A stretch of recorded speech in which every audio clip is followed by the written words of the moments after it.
เอาลบเพิ่นก่อนเนาะโอ้รถทหารโอ้3 นายพี่น้อยเนาะเพิ่นสิเกสังกะสีเข้าไปบุรณะบ่อนพักบ่อนเช้าเพิ่นบ่เนาะเนาะโชคดีมีชัยเนาะนายทหารบ้านเฮาเนาะพี่น้อยเนาะมันได้อยู่นี่มันลื่นลงมันคลองนี่ย่อ2 คนบ่ได้ได้ลูกอึ๊บโอ้ต้องใช้ช่วงฝนตกน้ำหลากเมื่อกี้นี่ได้นี่เนาะน้ำมันมีบ่อนระบายมีบ่อนเดียวนี่พี่น้อยเนาะก็จะลำบากเติบอยู่พวกกันรถมอไซค์สัญจรไปมาพี่น้อยเนาะช่วงหนึ่งก็ได้วิทย์โอเคพี่น้อยเนาะเส้นทางกับบริเวณกล้วยเลยเรื่องนี้เนาะพี่น้อยเนาะตัดภาพมาบ้านนี้ก็บ่มีสัญญาณเลยเด้อพี่น้อยเนาะ อยู่บ้านอาหอคุ้มตะนางพี่น้อยเนาะอยู่กับสายน้ำลำธารเนาะที่ชาวบ้านเพิ่นใช้อาบสะสางร่างกายเพิ่นพี่น้อยเนาะ เบิดบ้านเลยแหละเนาะอันอยู่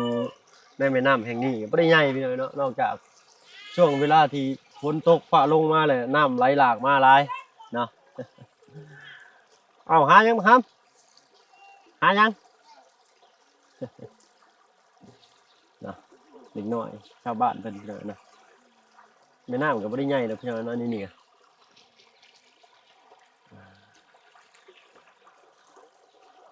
เป็นใส่เห็ดยังได้เนาะเนาะอย่าเป็นบนหลับผ้าหลับมีดเพิ่นพี่น้อยนะจนเหียน ป้าไปนี่เลยใส่แบบว่าบุฟเฟ่เนาะจะใส่ยังกะใส่เอียนบ่ ส่วนมากทั้งบ้านเพิ่นสิเป็นแต่ต้นหมากมี่พี่น้อยเนาะลายอ๋ออันนี้เป็นปลาแบบเต้าหมักแตงล่มไปทางนั้น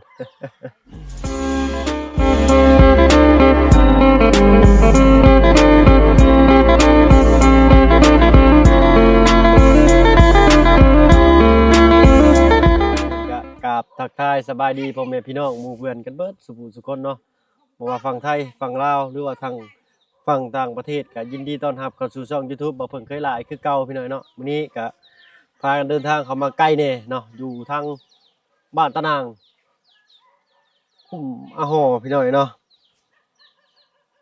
ฝนตกบาดพี่น้อยเนาะมาเบิ่งชาวบ้านเพิ่นเมื่อกี้นี่ก็เห็นทั้งเพิ่นตำข้าวจักไปไสแหละอันนี้น่าสิเป็นศาลาหุงหำหรือว่าบ่อนเพิ่น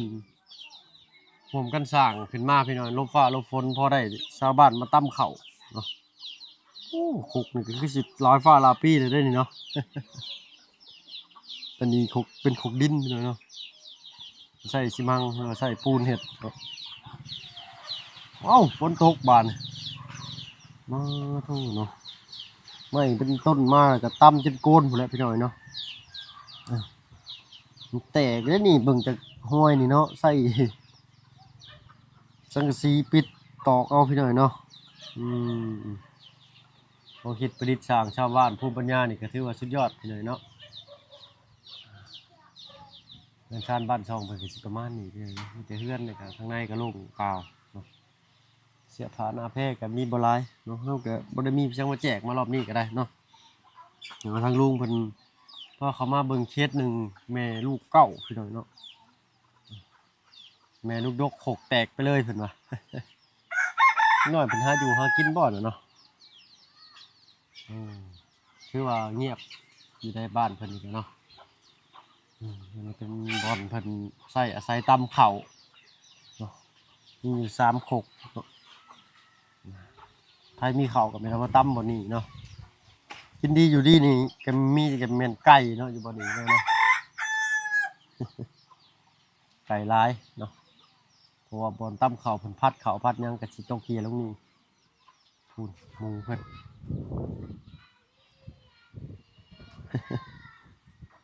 หมูกี้บ้านเราเอิญเนาะ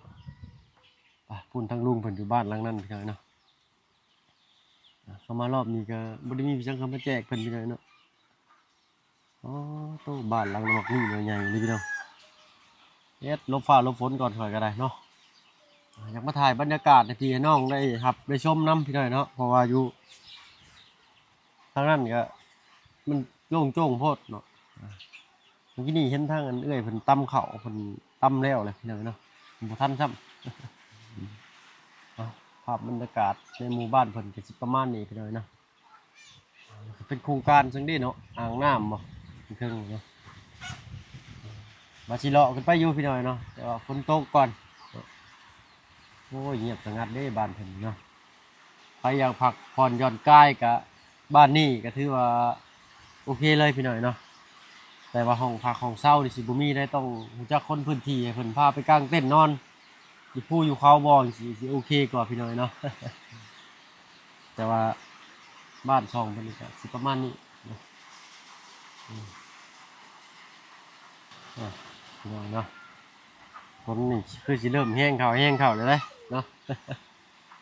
และทางลุงเพิ่นก็ได้กล่องปริศนามาพี่น้องเนาะ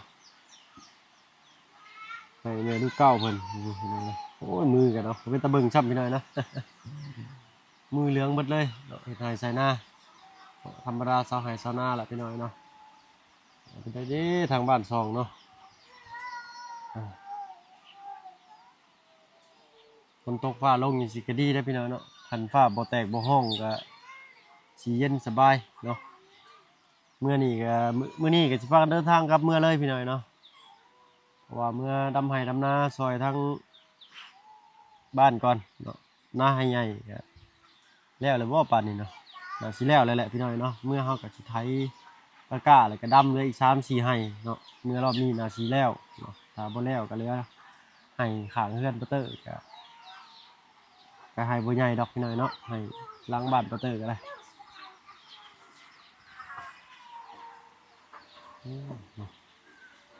นี่แต่เด็กน้อยแซวลีนี่เนาะหมู่บ้านเพิ่นนี่ก็ได้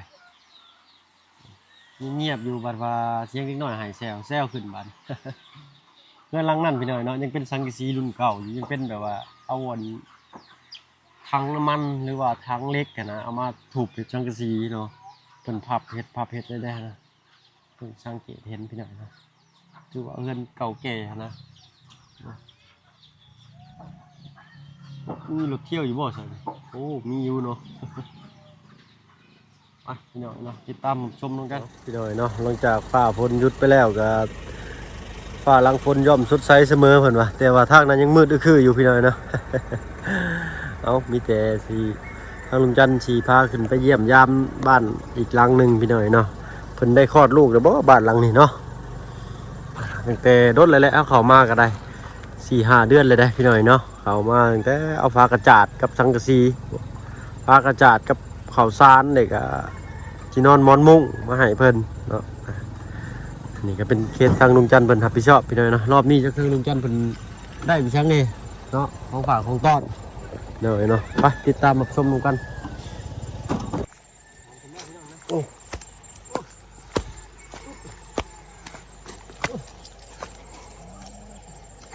ขาลากขึ้นไป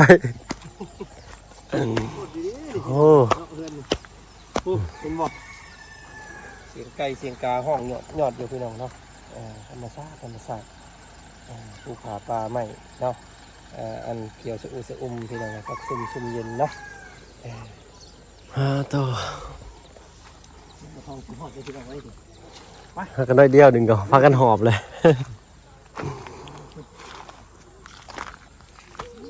แล้วอยู่ที่ก็มือเนาะพี่น้องเลยเนาะที่สิบัวย่านแล้วอันน้ำท่วมอยู่พี่น้องเลยแต่ท่วมเพื่อนเล่าตายวัดทั้งมือทั้งดินถึงเนาะโอ้ยได้แล้วแกลึ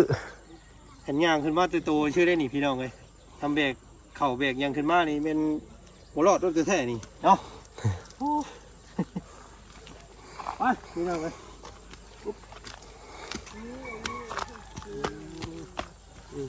โอ้ยเงินสั้นคนก็ได้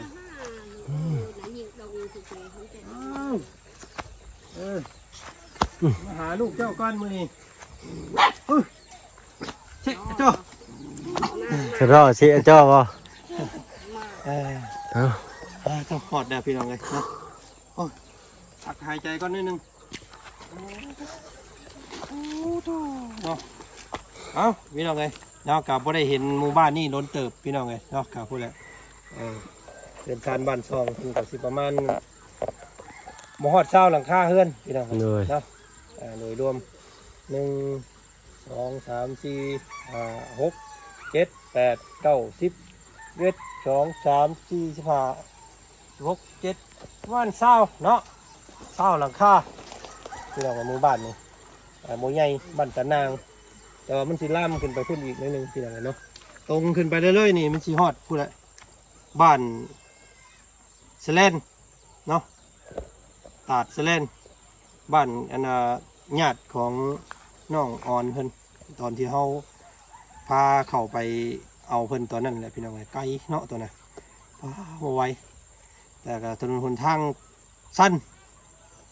เนาะอันตรายพี่น้องเนาะบ่กล้าไปช่วงหน้าฝนเส้นทางมันลื่นมาเบิ่งทางนี้ก่อนบาดนี้พี่น้องโอ้ยเนาะหลังคาเราก็ยังคือเก่าอยู่พี่น้อง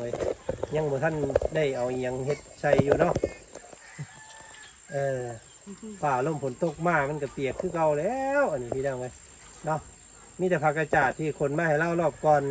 แล้วก็เอาใส่เรียบร้อยแล้วพี่น้องแต่ว่าหลังคานี่ยังบ่ได้ใส่เนาะโมมีไหมบอกด้วยว่าจังใดเนาะพี่น้องเนาะโอ้จุ๊เอ้ยเนาะได้ขึ้นกันเด้อขึ้นกันเพื่อนกันหน่อยเนาะไม่เท่าเนี่ยให้หล่ะขึ้นเพื่อนน้ำเมย์ไปพอเงินเนี่ยเชื่อเป็นงูโอ้ยผมมีเงินเขากับผมมีเงินคือกันยายเอ้ยมีเงินเด้เขาสิเอาเงินให้นี่เนาะพี่น้องเนาะเอาเด้อเป็นเพื่อนก่อนบาทนี่พี่น้องเลยปุ๊บคนใดแล้วก็ลุงเด้งแค่บาทนี่พี่น้องเลยเนาะพี่น้องเนาะทางลุงเป็นของฝากของต้อนให้ทางเฮากำลังให้มาเฮาลางแล้วขึ้นหลายคนบ่ได้เฮือนเพิ่นพี่น้องเนาะมันเซ่ไปแล้วสังกะสีมุงก็มีเนาะอันนี้น่าสิเป็นเสาเดิมนะเสี่ยวกับฝั่งนี้เพิ่นเอาเสาใหม่มาใส่เนาะโอ้ยเนาะผู้บ่มีกับบ่มีอะไรพี่น้อยเนาะ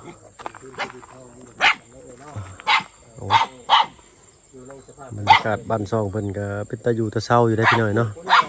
ฟืนไฟก็มีแต่ว่าเพิ่นบ่มีเงินเข้าไฟฟ้าก็ว่าได้พี่น้อยเนาะสั้นซะเนาะชาวบ้านเพิ่นก็ส่วนมากสิใช้แต่โซลาร์เซลล์อันน้อยๆนะเนาะพอแต่ได้ใต้หุงกินข้าวยามค่ำคืนเนาะยามมื้อแลงว่าซั่นซะเนาะอันนี้สวนมันเพิ่นบ่นี่เนาะ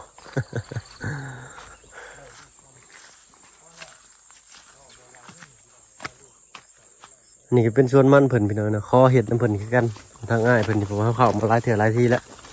เนาะคือวิ่งรถมาบ่อนี้พี่น้องเอ้ยโอ้เขียวๆแต่เพิ่นปลูกเข่าได้เนาะเบิ่งชมเบิ่งเห็นบ่พี่น้องนะบ่เห็นซ้ำเป็นต้นเข่าพี่น้องทางนั้นเนาะเป็นต้นเข่าเป็นปลูกมันหน่อยหนึ่งเนาะทางนี้ก็เป็นป่ามันเนาะเพิ่นคือบ่ปลูกหมักแตงเนาะหมักแตงแตงไทยนะเนาะออกไปขายอยู่แถวบันดงน่าสิได้อยู่ได้โลนึง10,000 กีบเนาะขายดีกว่ามันอีกจ้ะเนาะถ้าว่าสวนเขาใกล้บ้านนี่น่าสิปลูกแตงเนาะแตงก็คือสิบุกต้องการน้ำบันไดที่ไหนเนาะ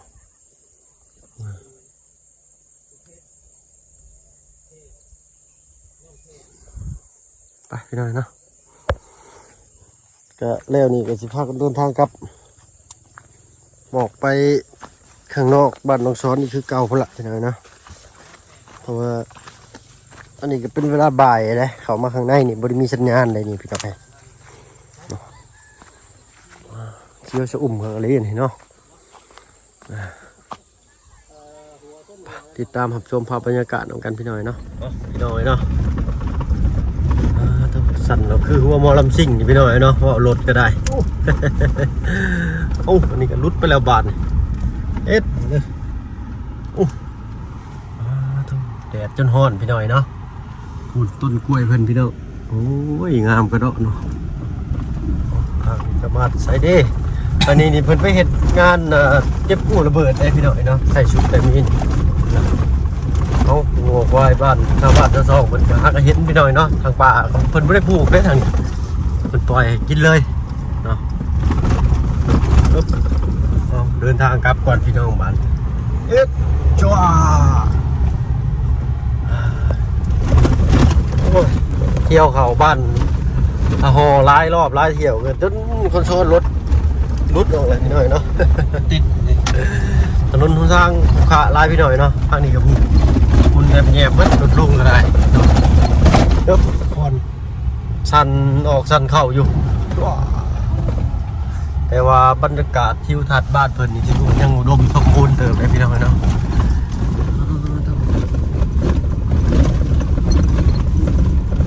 มีกระต๊อบลังน้อยๆคอยทางอยู่ถึงเขาพี่น้อยแล้วเพิ่นปลูกเขาให้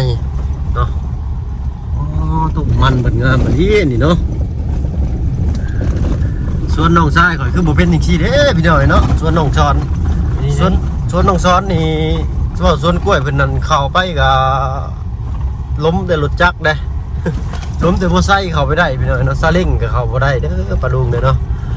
ปะลุงเพิ่นว่าอยากให้ทั้งน้องช้อนเพิ่นได้ซาเล้งคันว่าเส้นนนทางแบบนี้นี่ได้ซาเล้งนี่โอเคเลยพี่น้อยเนาะได้กล้วยออกแต่ละรอบได้หลายอยู่แต่ว่าทางรถนี่ประมาณ6-70 เซนหนึ่งเนาะผมกว้างนะขึ้นเขาลงเขาซาเล้งบ่ได้พี่น้องเนาะตกเขารอรถเนาะปึ๊บว้าวเดินทางออกไปกาสีไปแวะเวียนทางบ้านน้องไม้น้องพายเพิ่นบ่แลพี่น้อยเนาะก่อนกลับบ้านทางลุงจันทร์ก็ได้น้องมาเพิ่งก็ว่าสิแวะเวียนไปหาทางน้องซ่อนเนาะกับเมื่อมื้อนี้ยักที่นี่ยังพี่หน่อยเนาะเอาอันต้นกล้วยต้นอ้อยว่าเอามาปลูกอยู่ชวนลุงเนาะต้นจักไดช่วงหน้าฝนซับต้นกล้วยก็สิขึ้นงามเลยบัดนี้เนาะ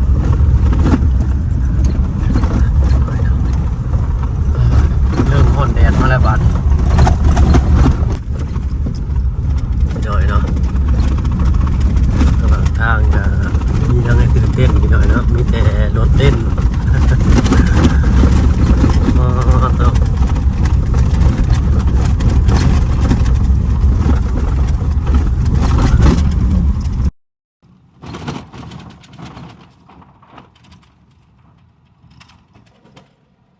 บ้านโอ้คุ้มพลองในโอ้ใกล้เติมแล้วพี่น้อยนะเพื่อนเชียวทางใหญ่ต้องคอยไปไว้กว่านี้นี่ถ้าคนโซนหนารถลุดออกหลุดเลยยังรุดออกเก่าคนใหม่แลนเกิน30เขตชุมชนเหมือนกันเนาะข้างหน้าก็เป็นคลองน้ำอีกโอ้ชาวบ้านมาทำน้ำบ่อนิดหน่อยมาเล่นน้ำบ่อนี่จ้านี่แหละเขตชุมชนมันโอ้ยงัวเห็นเนาะนี่ตัวพี่ๆแท้นี่โอ้ยลุยอยู่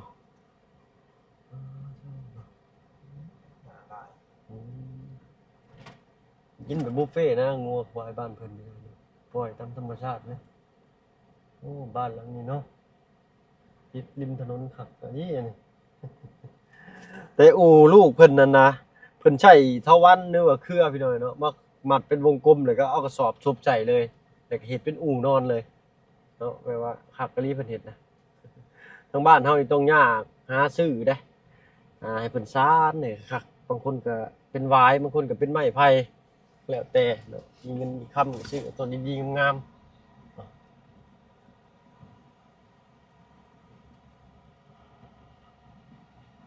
นี่เป็นอีกหมู่บ้านหนึ่งเลยเนาะแต่ว่าเป็นหมู่บ้านน้อยๆอย่างนี้ก็ได้มีเสาไฟฟ้าอยู่แต่ว่าชาวบ้านเพิ่นสิใช้แต่ไฟโซล่าร์เซลล์พี่น้อยเนาะเพิ่นค่อยใช้ไฟฟ้าสังเกตลงหลายหมู่บ้านแล้วข้างในนี่เนาะคือหลังนี้นี่มีไฟฟ้านี่เนาะสะดวกสบายไฟโซล่าร์เซลล์ก็มีใช้ยามฉุกเฉินหรือว่ายามจำเป็น1หลังมีหลังคาไฟมีไฟฟ้าเนาะ2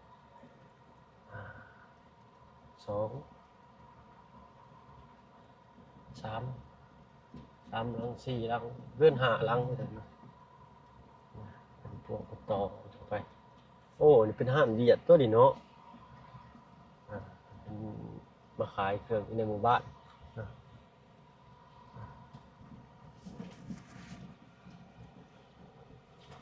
พี่น้อยเนาะบ้านนี้ก็อีกประมาณ10 กิโล